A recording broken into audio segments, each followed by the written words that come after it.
प्रकृतियां हैं उसके बारे में चर्चा करेंगे। हमने जाना था नामकरण की पिंड प्रकृतियों के बारे में। पिंड प्रकृतियां टोटल 14 है। उसमें हमने जाना था गति, जाति, शरीर, अंगोपांग,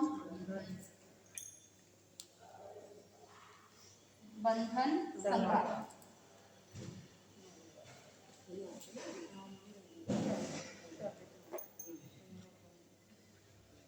ये 6 पिंड प्रकृतियों के बारे में हमने सीखा। कि जो नहीं आए थे वो क्या कर सकते हैं कि YouTube चैनल में जाकर के वापस सुन सकते हैं। फिर कोई डाउट हो तो फिर मेरे को पूछ लेना, है ना। तो हमने 6 पिंड प्रकृतियों के बारे में चर्चा की थी कि किस तरह से गति नामकरण के कारण से जीव को गति मिलती है, जाति मिलती है। फिर शरीर नामकरण से हमको 5 प्रकार के शरीर मिलते हैं। अभी हमारे पास कितने शरीर उपलब्ध है? औदारिक, तेजस और पारमार्थिक। फिर अंगोपांग में अंगोपांग 5 नहीं है, सिर्फ 3 है। औदारिक, बैक्टीरिया और आहारक, जो स्थूल शरीर है उनको सिर्फ अंगोपांग रहते हैं, बाकी के तेजस और कार्बन के अंगोपांग नहीं होते। अंगोपांग का मतलब क्या है? अंग यानी मुख्य 8 अंग होते हैं। उसके फिर उपांग क्या होते हैं? कान, आंख, नाक, ये सब उपांग कहलाते हैं। फिर रेखाएं जो होती है, घुटने होते हैं, ये सब जो होते हैं जैसे नाखून है, बाल है, ये सब अंगोपांग कहलाते हैं। तो अंगोपांग नामकरण के कारण से हमको अंग, उपांग और अंगोपांग मिलते हैं। फिर बंधन, बंधन क्या करता है? बंधन से पहले हम संघात, संघात क्या करता है कि शरीर के पुद्गलों को एकत्रित करता है। सभी प्रकार के पुद्गल जो पहले ग्रहण किए हुए थे और वापस नए जो पुद्गलों को ग्रहण करता है उन सबको एक जगह पर एकत्रित करता है। फिर बंधन नामकरण क्या करेगा? जो एकत्रित किया है उसे जोड़ने का काम करता है, उसका संबंध जोड़ता है। पुराने पुद्गल और नए पुद्गल उन सभी को जोड़ने का, संबंध बनाने का, कनेक्ट करने का काम बंधन करता है। तभी हमारे शरीर के अंदर जो जहां जैसे होना चाहिए उस तरह से व्यवस्था बनाए रखने का काम बंधन नामकरण करता है। तो ये शरीर 5 है, तो बंधन नामकरण 5 है और संघात भी 5 है। समझ में आ गया? विस्तार से जानने के लिए पहले का वीडियो देखिए। फिर अब हम आगे चलते हैं 7वां संहनन। संहनन नामकरण। संहनन का मतलब क्या है? संहनन का मतलब है हड्डियों की रचना।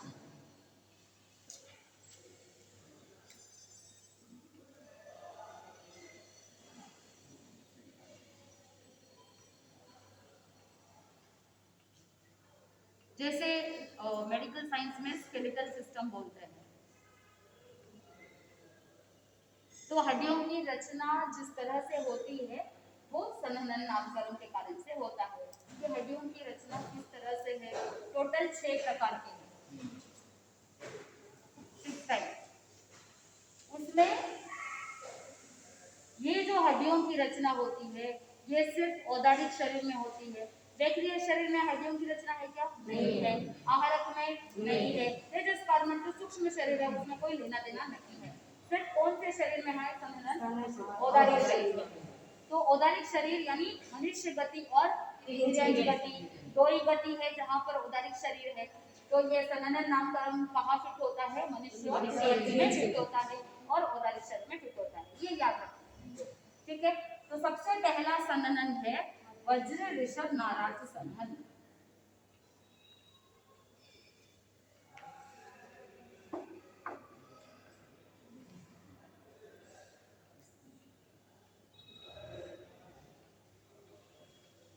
इस एक को समझ जाएंगे तो 6 समझ में आ जाएंगे।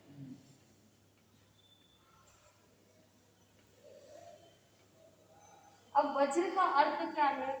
कील।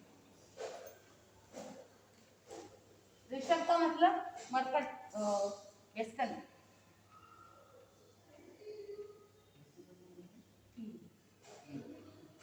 और नाराज मतलब मरकट बन।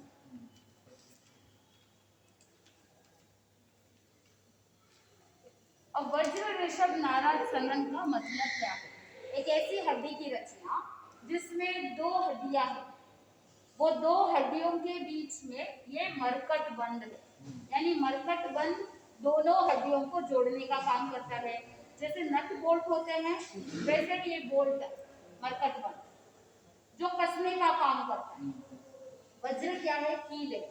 और क्या होता है कि दो हड्डियां है, दो हड्डियों को जोड़ने का काम मरकट बंद करता है।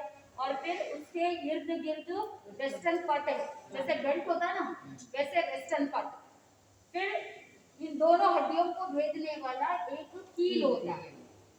तो नट बोल्ट के जैसे फिक्स हो गया।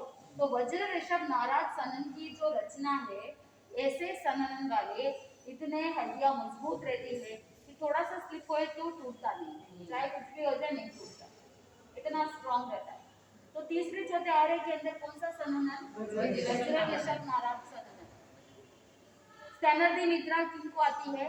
वज्र ऋषभ नाराज सनन। सातवीं नारदी के जीवों के कौन सा सनन?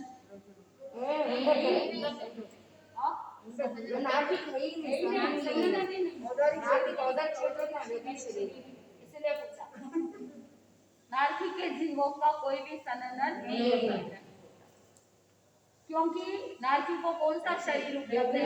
वैश्य शरीर। लेकिन सनन किसको होता है? औदारिक शरीर वालों को होता है। लेकिन आप बताओ एकेंद्रिय जीवों को सनन होता है क्या? एकेंद्रिय है ना? आगे पता लगा। तो यहाँ पर वज्र ऋषभ नाराज सनन बताएंगे आप। दो हड्डियों को जोड़ने का काम मरकट बंद करता है। फिर तीसरी हड्डी जो है वो है वेस्टर्न कट, बेल्ट की तरह। फिर चौथी हड्डी वो कील। तो जब वो कील अंदर घुस जाती है, नट बोल्ट की तरह अगर किसी को कस देते हैं तो फिर वो लूज होगा क्या? नहीं होगा। तो एकदम फिक्स पक्का रहेगा, स्ट्रांग रहेगा, मजबूत रहेगा। तो वो वज्र ऋषभ नाराज है। तीर्थंकरों के कौन सा सनन? त्रेषठ सलाका पुरुष के कौन सा सनन? याद रह जाएगा। इस कर्म के उदय से जीव को ऐसा ही अस्थि बंधन प्राप्त होता है। अरिहंत चक्रवर्ती योगिक आदि को यह सनन होता है ना। नेक्स्ट आता है सेकंड। एक एक में से एक एक चीज छूट जाएगी। ऋषभ नाराज सनन।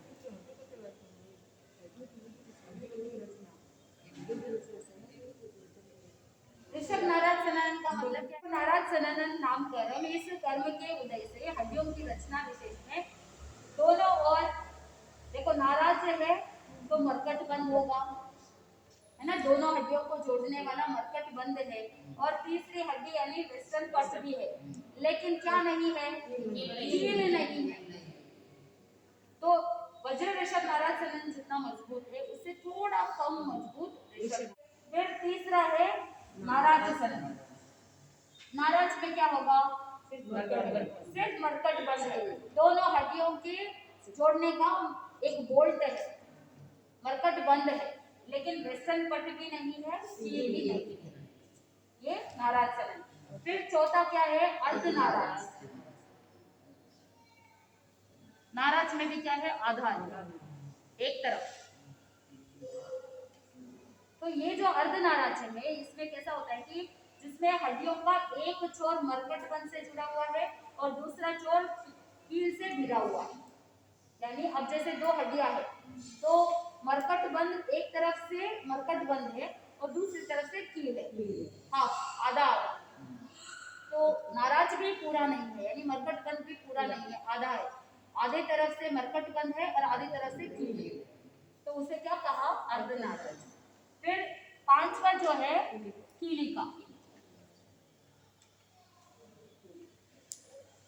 कीलिका में मरकट बंद भी नहीं है, वेस्टर्न कट भी नहीं है, लेकिन सिर्फ एक कील है। उस कील से दो हड्डियां जुड़ी हुई, बोल्ट नहीं है, सिर्फ कील डली हुई कीलिका। फिर छठा है सेवावर्त।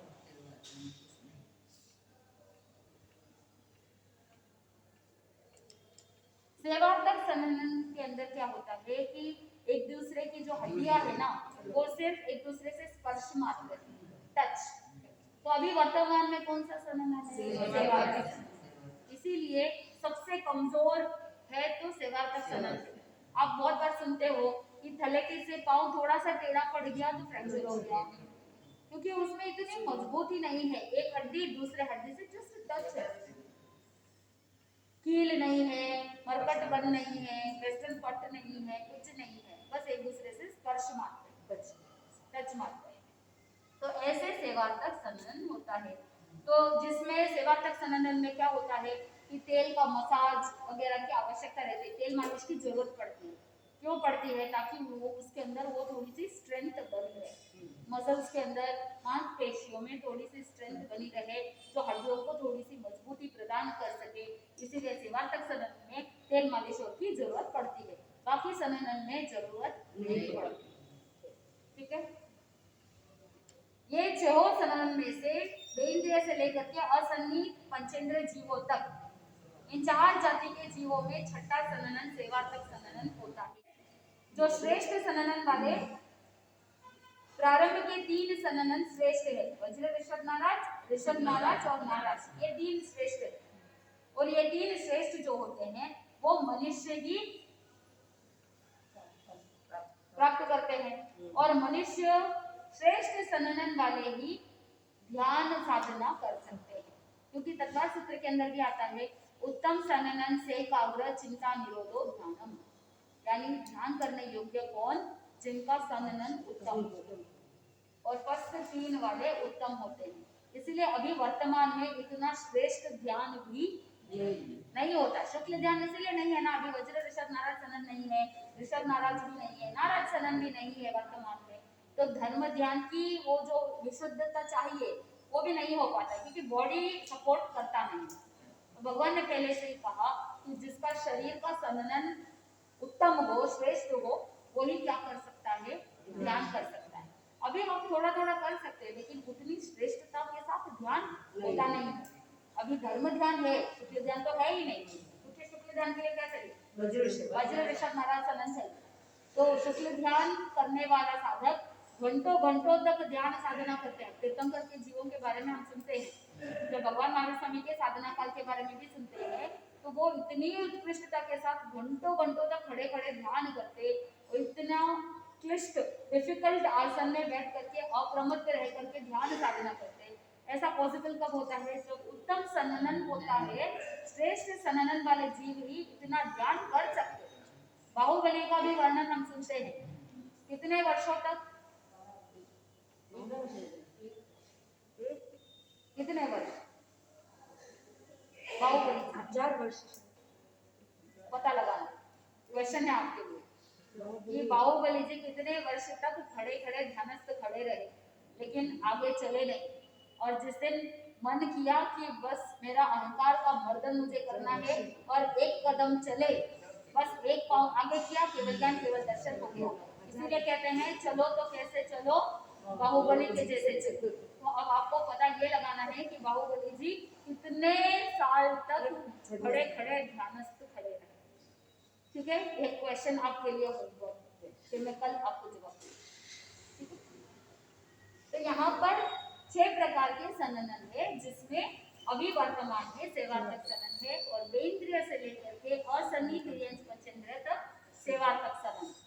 और प्रथम 3 जो है वो उत्तम माने जाते हैं और मनुष्य को प्राप्त होता है, और मनुष्य उत्तम संनयन वाले ध्यान साधना कर सकते हैं, अन्यथा इतना अच्छा ध्यान होता नहीं। ठीक है, ये संनयन के बारे में। आगे 8वीं पिंड प्रकृति है संस्थान। संस्थान नामकरण। अब संस्थान का मतलब क्या है? शरीर का आकार।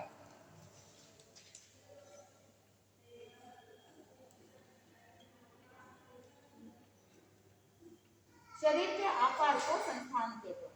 जिस कर्म के उदय से औदारिक आदि शरीर की संरचना शास्त्र में कहे गए प्रमाणों के अनुरूप माप वाली अथवा माप रहित होती है, उसे संस्थान कहते हैं। इसका मतलब क्या होता है कि अब जैसे उदाहरण के लिए गणित के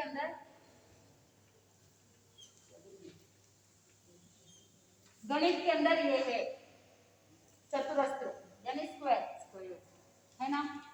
तो अभी मेरे पास तो स्केल वगैरह नहीं है, तो मैंने रफली ड्रॉ किया है।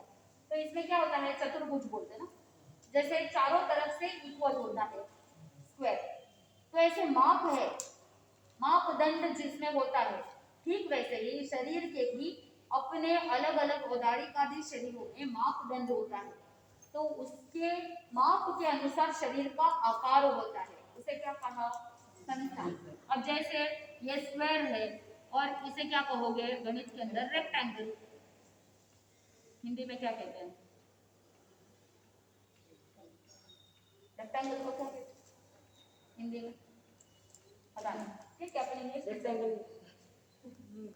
तो यहाँ पर ये सब अलग अलग आकार है, अलग अलग माप के अनुसार आकृतियां बन जाती हैं। ठीक वैसे ही व्यक्ति के, मनुष्य के या किसी भी जीव के इस तरह से जो शरीर का आकार बनता है, जिस कर्म के कारण से शरीर का आकार बनता है, वो है संस्थान नामकरण। ठीक है, ये भी 6 है। इसमें सबसे पहला एक एक करके हम चलेंगे। सबसे पहला है समचतुरस्र संस्थान।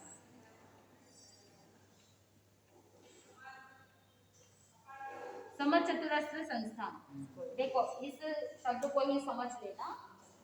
सम यानी इक्वल, है ना, सम यानी समान, इक्वल। चतुर यानी 4। यहाँ एक और शब्द आता है अस्र, है ना। अस्र का मतलब होता है कोण, एंगल, कोण कह दो या इंग्लिश में एंगल कह दो। अब समचतुरस्र में होता क्या है, अगर पालती मार करके बैठा है मनुष्य, तो इसमें चारों कोण समान हो। अब जैसे यहाँ से यहाँ, यहाँ से यहाँ, या यहाँ से यहाँ, यहाँ से यहाँ, तो सारे जो एंगल्स है वो सब क्या हो, समान हो। ये इस तरह की जो आकृति बनती है, सारे जो भी एंगल्स है वो सब क्या हो, इक्वल हो चारों तरफ से, तो उसे क्या कहा, समचतुरस्र संस्थान। चारों तरफ से एंगुलेशन सेम होना चाहिए, समान 4 कोण वाला जो संस्थान होता है वो समचतुरस्र संस्थान। अब जैसे तीर्थंकर, चक्रवर्ती, उन सबका कौन सा संस्थान रहेगा, समचतुरस्र संस्थान रहेगा। यानी बॉडी इतना प्रोपोर्शनेट रहता है कि उनको जब बैठते हैं तो उस समय सारे एंगल्स इक्वल रहते हैं। ठीक है, 4 कोण कौन कौन से हो जाते हैं, बैठते हैं तो 2 घुटनों के 2 एंगल और 2 भुजाओं के 2 एंगल, तो ये चारों एंगल क्या होते हैं, सेम होते हैं। लेकिन अभी वर्तमान के अंदर समचतुरस्र संस्थान 5वें आरे के अंदर नहीं है। चले आगे, नाम के अंदर ही अर्थ छुपा हुआ रहता है हमेशा, हमको ध्यान से समझना। सेकेंड आता है न्यग्रोध परिमंडल।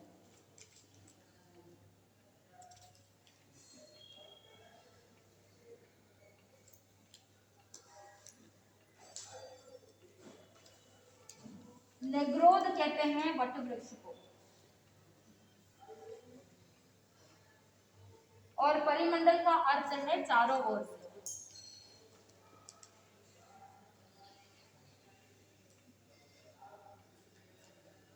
इस संस्थान में क्या होता है कि शरीर का जो आकार है वो वट वृक्ष के समान होता है। अब वट वृक्ष कैसा होता है, ऊपर से फुल एकदम विशाल परिपूर्ण रहता है और नीचे का हिस्सा बहुत छोटा होता है। तो वट वृक्ष के समान जो शरीर का आकार, यानी शरीर का जो ऊपर का हिस्सा है वो नाभि से ऊपर का हिस्सा बहुत अच्छे से डेवलप्ड रहता है, प्रोपोर्शनेट रहता है, लेकिन नाभि के नीचे का हिस्सा सही रूप से डेवलप्ड नहीं रहता है, यानी नीचे का हिस्सा छोटा रहता है। उसे क्या कहा, नेग्रोध परिमंडल। नेग्रोध परिमंडल का संस्थान, बॉडी का आकार कैसा होता है कि upper body is very good, लेकिन लोअर बॉडी हीन है, कम है, वट वृक्ष के समान। तो वट वृक्ष के जैसा जो शरीर का आकार बनता है वो है नेग्रोध परिमंडल। इजी, देखो गुर्दे में क्या लिखा है, वट वृक्ष का ऊपर भाग फैला हुआ और सुंदर होता है, नीचे का भाग संकुचित होता है। जिस कर्म के उदय से जीव को ऐसा शरीर प्राप्त हो जिसके नाभि से ऊपर तो अवयव बॉडी के पार्ट्स सुंदर तथा पूर्ण विस्तृत हो और नाभि से नीचे के अवयव पतले हो, उसे नेग्रोथ परिमंडल संस्थान कहते हैं। इस कर्म के उदय से जीव को ऐसी आकृति प्राप्त होती है। ठीक है। तीसरा है साधी। आकार को याद रख लेना, समचतुरस्र में स्क्वायर याद रखना, नेग्रोथ परिमंडल में वट वृक्ष की आकृति याद रख लेना, याद रख जाए। तीसरा है साधी। साधी संस्थान नामकरण। अब इस कर्म के उदय से क्या होता है? साधी का मतलब है नाभि के नीचे का भाग, तो जो नेग्रोथ परिमंडल है उसका ऑपोजिट।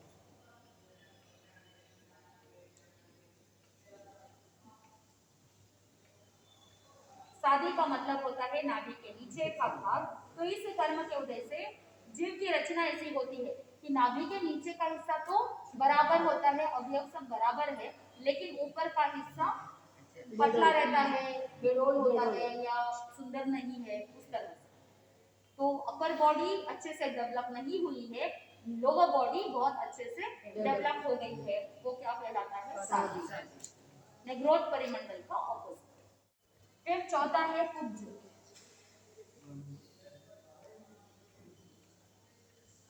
कुब्ज का मतलब क्या है? इस कर्म के उदय से कुबड़े शरीर की प्राप्ति हो। कुबड़े का मतलब क्या होता है कि जिस शरीर में हाथ, पैर, सिर, गर्दन आदि अवयव ठीक हो, लेकिन छाती, पीठ, पेट आदि अवयव टेढ़े मेढ़े हो, उसे कुब्ज कहते हैं। यानी जो कुबड़े होते हैं, कहते हैं ना कुबड़ निकल गई है, यानी छाती, पीठ और पेट में बीच का जो पार्ट है वो टेढ़ा मेढ़ा है या बेंड है, वो कुब्ज कहलाता है, कुबड़ा कहलाता है। ठीक है।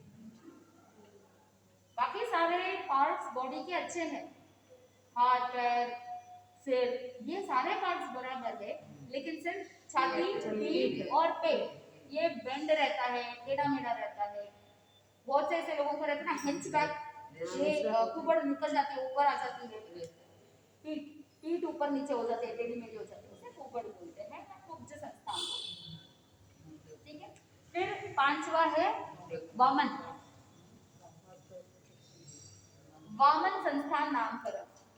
यहाँ पर क्या होता है कि वामन, जिसको व्यवहार भाषा में बौना बोलते हैं, यानी बॉडी बराबर है, सारे पार्ट्स बराबर है, लेकिन छोटा बौना। इस कर्म के उदय से सामान्य से कम अवगाहना वाला वामन शरीर प्राप्त होता है, यानी बौना हो जाता है।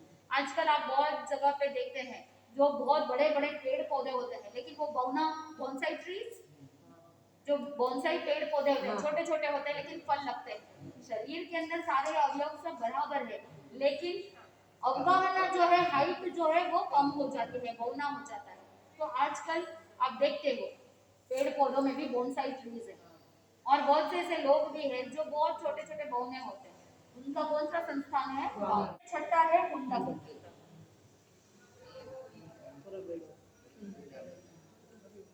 मुंडक संस्थान में क्या होता है कि इस कर्म के उदय से बेडोल शरीर प्राप्त होता है, यानी यथा योग्य परिमाण नहीं रहता है, टेढ़े मेढ़े रहते हैं।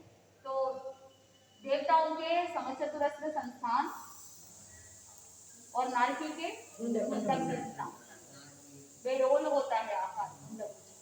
और पृथ्वीकाय, अपकाय, देवकाय, वायुकाय, वनस्पतिकाय और विकलेंद्रिय, इंद्रिय, चौरेंद्रिय, इन सभी के केवल मुंडक संस्थान। ठीक है। और नारकी जीवों में भी मुंडक संस्थान ही पाया जाता है। मनुष्य और तिर्यंच पंचेंद्रिय में छह संस्थान पाए जा सकते हैं।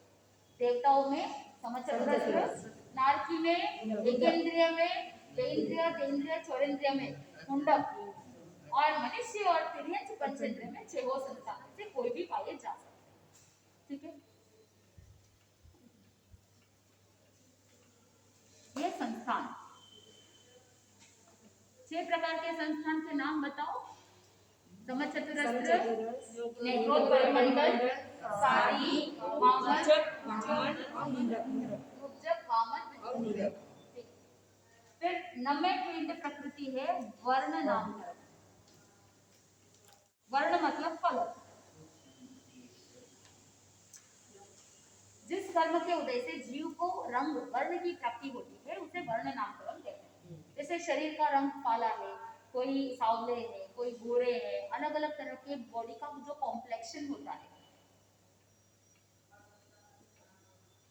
किस कर्म के कारण से मिलता है? वर्ण नामकरण के कारण से बॉडी का स्किन का कॉम्प्लेक्शन मिलता है। तो ये फैक्ट्री है नामकरण, जिससे हमारे शरीर की रचना होती है। तो ये कॉम्प्लेक्शन मिलने का काम वर्ण नामकरण से, कि कोई गोरा है, कोई काला है, कोई सांवला है, कोई व्हीट कलर का है, कोई बहुत फेयर है, कोई डार्क है। डार्क में भी बहुत सारे वेरिएशन आते हैं, कोई पिच डार्क है, कोई ऐसे। तो डार्क है लेकिन सुंदर है। सुंदरता कलर से नहीं होती, सुंदरता शरीर के लक्षणों से होती है ना। डार्क ब्यूटी भी आपने देखी होगी, ब्लैक ब्यूटी। तो वर्ण नामकरण, अब वर्ण नामकरण ये इसमें कितने हैं? 5 है। इसमें 5 में से सबसे पहला है काला। कृष्ण भी बोलते हैं, काला भी बोलते हैं। इस कर्म के उदय से शरीर का रंग कोयले जैसा काला होता है। जैसे निग्रोस होते हैं, अफ्रीका के निग्रोस और होते हैं, और पक्षियों में कौवा, कोयल, ये सब पिच डार्क काले होते हैं। तो ये कौन से कर्म के कारण से? कृष्ण वर्ण नाम के कारण से। फर्स्ट। सेकेंड, नील वर्ण। नील वर्ण जिस कर्म के उदय से जीव का शरीर नीला होता है, मोर के जैसे। एग्जाम्पल लिख दूं, यहाँ पर पक्षी में कौवा, इंसान के अंदर तो आपको पता है कोई भी हो सकता है। हाँ, कौवा, कोयला वगैरह पक्षियों के अंदर। फिर कृष्ण नील, फिर उसके बाद लाल। लाल को रक्त वर्ण भी बोल सकते हैं, लाल भी बोल सकते हैं, है ना। कुछ किताबों में रक्त वर्ण लिखा हुआ रहता है, तो ब्लड रेड। तो ये जिस कर्म के उदय से जीव के शरीर का रंग सिंदूर अथवा टमाटर के समान लाल होता है।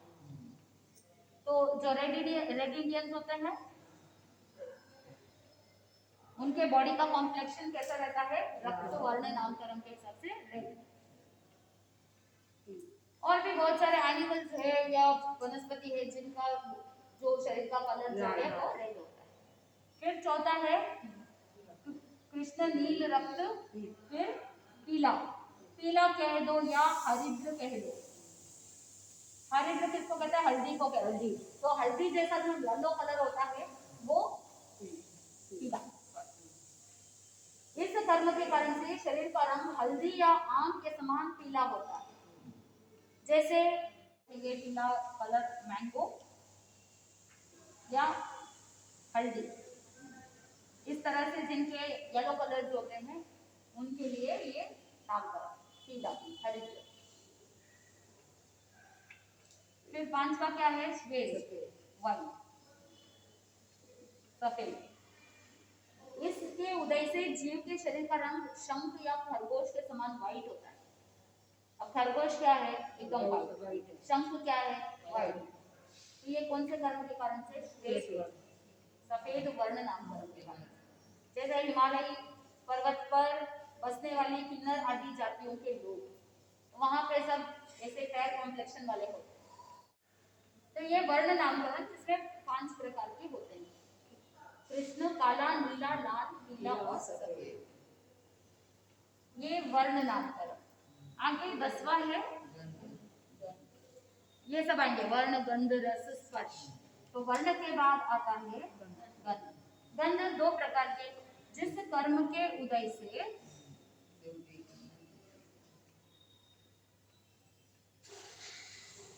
शरीर में सुगंध या दुर्गंध प्राप्ति होती है वो गंध नामकरण। शरीर में, जीव के शरीर में सुगंध या दुर्गंध आना। बहुत बार क्या होता है कि अब जैसे तीर्थंकर का जीवन, उनके श्वास, उच्छ्वास और निश्वास में ही सुगंध आती है, तो वो कौन सा नामकरण? हाँ, सुगंध कह दो या सुरभि गंध कह दो। सुरभि गंध नामकरण, जिसके कारण से शरीर में से क्या निकल रही है? सुगंध। महापुरुषों के कौन सा निकलता है? सुरभि गंध। सेकेंड, दूसरा, अगर किसी के पाप गर्म उदय के अंदर है या पुण्यवानी इतनी तेज नहीं है तो शरीर में से क्या निकलती है, दुर्गंध निकलती है। अब जैसे सुरभि गंध के अंदर क्या आता है कि इस कर्म के उदय से जीव का ऐसा शरीर प्राप्त होता है जिसमें से केसर, कस्तूरी, गुलाब, कपूर ऐसी सुगंध निकलती है। जैसे तीर्थंकर या देवताओं के शरीर में से भी सुगंध निकलती है। देवता धरती पर इसीलिए नहीं आते हैं क्योंकि मनुष्य की या किसी भी यहाँ धरती पर जितने भी तिर्यक लोक में जितने भी औदारिक शरीर वाले जीव हैं उनके शरीर में से उनको दुर्गंध आती है, वो उनके लिए सहन नहीं होता है। इसीलिए देवी देवता इजीली आसानी से नीचे नहीं आते। तो देवताओं के शरीर में से या तीर्थंकरों की सेवा में आते हैं। क्यों आते हैं? ठीक है, या महापुरुषों की सेवा में रहते हैं क्योंकि उनके चारित्र का, ब्रह्मचर्य का बल इतना रहता है कि उनके शरीर में से सुगंध निकलती है। दूसरा, दुर्विगंध, जिस कर्म के उदय से जीव के शरीर में से सड़ी गली वस्तुओं जैसी बुरी स्मेल आती है उसे दुर्विगंध नाम कर कहते हैं। उदाहरण के लिए द्रौपदी के एक पूर्व जन्म में जो सुकुमालिका का भाव था और महाराजा श्रेणी की रानी दुर्गंधा, इनके शरीर में से दुर्गंध निकलती थी। सुकुमालिका का जो पूर्व भाव जो है उसमें वर्णन मिलता है कि उसके शरीर में से उसका स्पर्श भी इतना असहनीय था और शरीर में से दुर्गंध आती थी कि कोई भी उसके साथ विवाह करने को रेडी नहीं था। वो एक भिखारी को भी लेकर के आ गए थे तो वो कहता है कि मैं भीख मांगने को तैयार हूँ, मैं वो सब कष्ट सहन करने को तैयार हूँ, लेकिन सुकुमालिका के साथ विवाह नहीं कर सकता। मतलब राजमहल के अंदर सारी चीजें उपलब्ध करवाने के बावजूद वो व्यक्ति तैयार नहीं था क्योंकि असहनीय भयंकर दुर्गंध। मृगालोड़ा जो विपाक सूत्र के अंदर वर्णन आता है, भयंकर दुर्गंध आती शरीर में। ये सब पाप कर्म के उदय से शरीर में से दुर्गंध आती। ठीक है, उसके बाद 10वें के बाद 11वां आता है वर्ण, गंध, फिर रस नामकरण। अब इस कर्म के उदय से शरीर में मधुर, तिक्त आदि शुभ अशुभ रसों की प्राप्ति होती है, उसे रस नामकरण। सबसे पहला है तीखा कह दो या तिक्त कह दो, ये आगम के अंदर अलग अलग भाषा मिलती है। तो इस कर्म के उदय से शरीर में आहार आदि की परिणति काली मिर्ची या सौंठ जैसी तिक्त रस प्रदान होती है। इसका मतलब क्या है? शरीर में से जब कोई व्यक्ति आहार ग्रहण करता है तो वो आहार रस में परिवर्तित होता है। मेडिकल साइंस भी मानता है कि जब हम आहार करते हैं तो हम जब चबाते हैं, चबाने के बाद चबाते वो रस में परिवर्तित हो जाता है। यानी मेडिकल साइंस की भाषा में कह दो तो वो एक बोलस बन जाता है, उसे बोलस कहते हैं। जब चबाने के बाद एक पिंड जैसा बन जाता है बोलस। फिर जो सार है वो रस के रूप में बॉडी के अंदर जाता है और जो वेस्ट है वो अलग हो जाता है।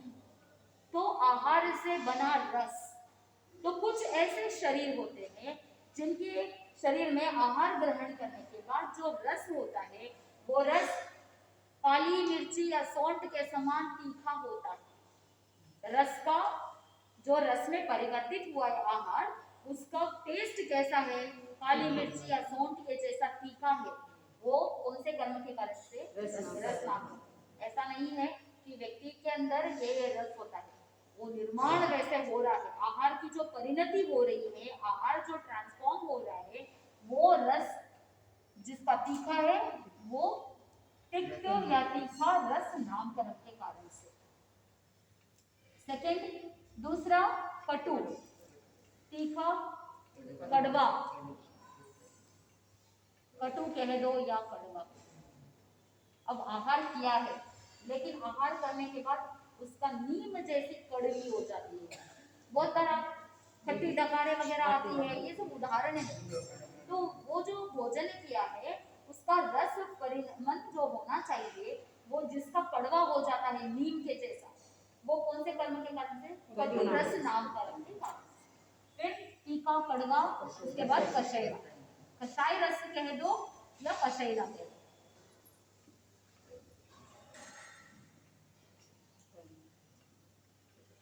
इसमें क्या होता है कि जहां पर आहार की परिणति हरड़ बेहड़ा वो थोड़ा सा कशेला होता है। हरड़े का जो टेस्ट होता है ना उस तरह से वो कशेला।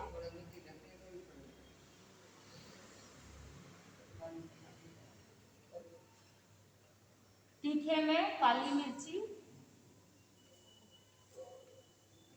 या सौंफ,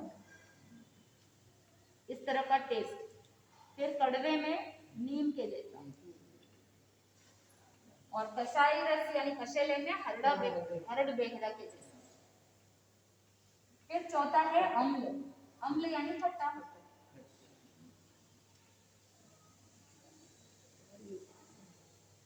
इस कर्म के उदय से जीव के शरीर में आहार आदि की परिणति नींबू, इमली आदि खट्टी पदार्थों के जैसे होती है।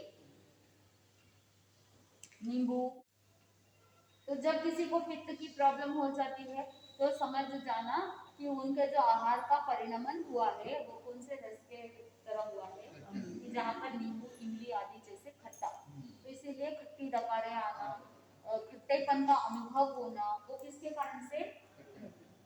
अम्ल या खट्टा रस नामकरण। ठीक है। उसके बाद लास्ट है मीठा, मधुर रस।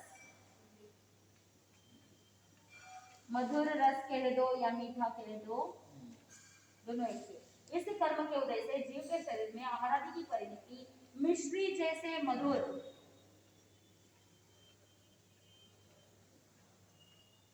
मिश्री के जैसे जो मधुर होता है वो मधुर रस नामकरण के कारण। अब स्वयं को एनालाइज करना है कि मेरे शरीर में मैं जो आहार करती हूँ उसका परिणमन किस रस के रूप में होता है ना। तो ये नामकरण है जो शुभ रस में परिणमन कराता है, और अशुभ नामकरण है जो अशुभ रस के रूप में परिणमन कराता है। वर्ण हो गया, गंध हो गया, रस हो गया। अब 12वां है स्पर्श नामकरण। अब स्पर्श नामकरण के अंदर क्या होता है, ये 8 प्रकार के स्पर्श के बारे में वर्णन मिलता है। ये टोटल 8 है। इसमें सबसे पहले इस कर्म के उदय से प्राणियों के शरीर में शीत, उष्ण आदि स्पर्श की प्राप्ति होती है। और स्पर्श 8 प्रकार के होते हैं, इसीलिए स्पर्श नामकरण के भेद भी 8 हो गए। तो सबसे पहले आगम की भाषा में बताते हैं गुरु स्पर्श नामकरण। गुरु का मतलब होता है भारी। ठीक है। इस कर्म के उदय से जीव का शरीर लोहे के जैसा भारी हो, मतलब बोन वेट जब ज्यादा हो जाता है व्यक्ति का तो शरीर लोहे के जैसा भारी हो जाता है। तो वो कौन से कर्म के कारण से? गुरु स्पर्श नामकरण के कारण से। सेकेंड लघु, लघु यानी हल्का। इस कर्म के उदय से जीव का शरीर रुई के जैसे हल्का होता है, वो लघु स्पर्श नामकरण। ये अगर इस तरह से वर्ड्स लिख लेते हैं तो याद रखना आसान हो जाता है। गुरु भारी, लोहे के जैसा, लघु हल्का, रुई के जैसे। ठीक है। फिर तीसरा है मृदु। मृदु यानी कोमल, सॉफ्ट।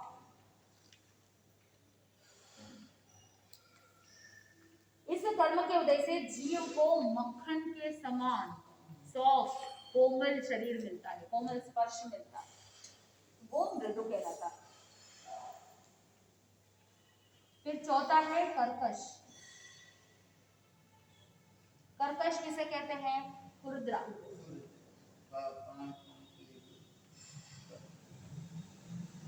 इस कर्म के उदय से जीव का शरीर गाय के जीभ के जैसा,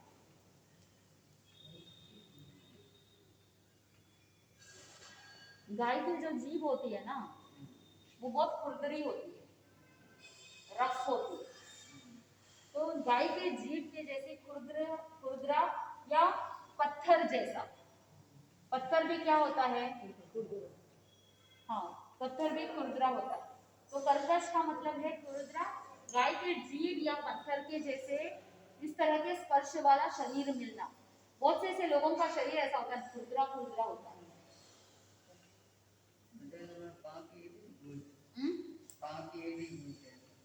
पाँव की एड़ी खुरदरी होती है, हाँ होती है। आठों स्पर्श हमारी बॉडी में मौजूद है, हम उसके बारे में बात करेंगे। फिर शीत, शीत यानी ठंडा।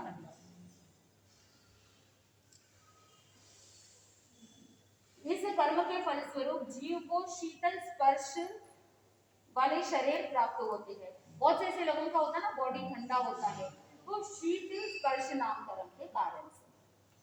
फिर छठा है उष्ण, ये एक दूसरे के ऑपोजिट रहेंगे, यानी चार का सेट है, ये दो का एक सेट बन जाता है, गुरु लघु का, मृदु और कर्कश का एक सेट बन जाता है, शीत उष्ण ये दो का एक सेट बन जाता है। उष्ण का मतलब गर्म। उष्ण स्पर्श नामकरण, इस कर्म के प्रभाव से जीव को आग जैसा उष्ण स्पर्श वाला शरीर मिलता है, यानी शरीर एकदम गर्म गर्म, कोई इंसान स्पर्श नहीं कर सकता। जैसे द्रौपदी का पूर्व भोग के अंदर मिलता है कि उसका शरीर एकदम भयंकर वाला गर्म हो जाता है, तो आग के समान। फिर सातवां स्निग्ध, स्निग्ध यानी चिकना। स्निग्ध यानी इस कर्म के उदय से जीव को घी जैसा चिकना स्पर्श वाला शरीर मिलता है। और आठवां है रुक्ष, रुक्ष कह दो या रूखा कह दो, रूखा बालू के समान।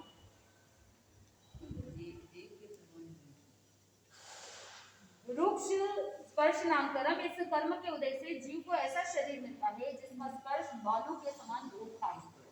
बालू के ऊपर अगर कोई बैठता है तो उसको कितना रूखा रूखा लगता है ना। तो ये 8 प्रकार के स्पर्श होते हैं। स्पर्श नामकरण के कारण से शरीर में इस तरह का स्पर्श प्राप्त होता है। अब आप बताओ कि हमारे शरीर में भारी कौन सा है? हड्डियां, हल्का केस, बाल, कोमल कान की लोल जो होती है ये कोमल होती है। फिर कर्कश खुरदरा पाँव की लोल। फिर ठंडा क्या है? ठंडा क्या है? ठंडा क्या है? कहते हैं कान की लोल हमेशा ठंडी रहेगी, चाहे कितनी भी गर्मी हो लेकिन कान की लोल हमेशा ठंडी रहे। फिर उष्ण गरम,